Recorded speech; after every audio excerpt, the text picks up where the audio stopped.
શ્રી સનાતનો વિજયતે. સનાતન ધર્મની અંદર મુખ્યત્વે 16 સંસ્કારની વાત કરવામાં આવી. 16 સંસ્કારમાં પણ શરૂઆત થાય તે ગર્ભધારણ કરવાથી, ત્યાંથી લઈ અને મૃત્યુ સુધીના અંતિમ સંસ્કાર સુધીની વાત થઈ. એમાં પણ જ્યારે જન્મ થાય ત્યારબાદ એ જ ઘડીએ એ જ દિવસે જે સંસ્કાર થાય એ છે જાતકર્મ સંસ્કાર. એના પછી 6ઠ્ઠા દિવસે થાય ષષ્ઠી દેવી મહોત્સવ અને 10મા દિવસે થાય એ નામકરણ સંસ્કાર.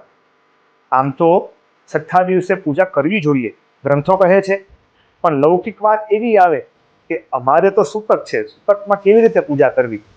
તો ત્યાં સ્પષ્ટ ઉદાહરણ આપ્યું છે શ્રીમદ ભાગવતનું 10મ સ્કંદનું 5મા અધ્યાય. નંદરાયજીએ આ મહોત્સવ કર્યો હતો. વાચયિત્વા સ્વસ્ત્યયનમ જાતકર્માત્મજસ્ય વૈ. એટલે કે પોતાના દીકરા માટે ત્યાં વાચયિત્વા સ્વસ્ત્યયનમ, પુણ્ય વાચન વગેરે વિધિ કર્યા બાદ, સ્વસ્ત્યયનમ કર્યા બાદ જાતકર્માત્મજસ્ય વૈ, જાતકર્મ સંસ્કાર કર્યા હતા.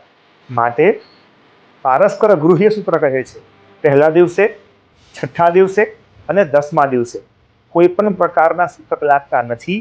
માટે સૌ કોઈએ આ વિધિ કરવી જોઈએ. ધન્યવાદ.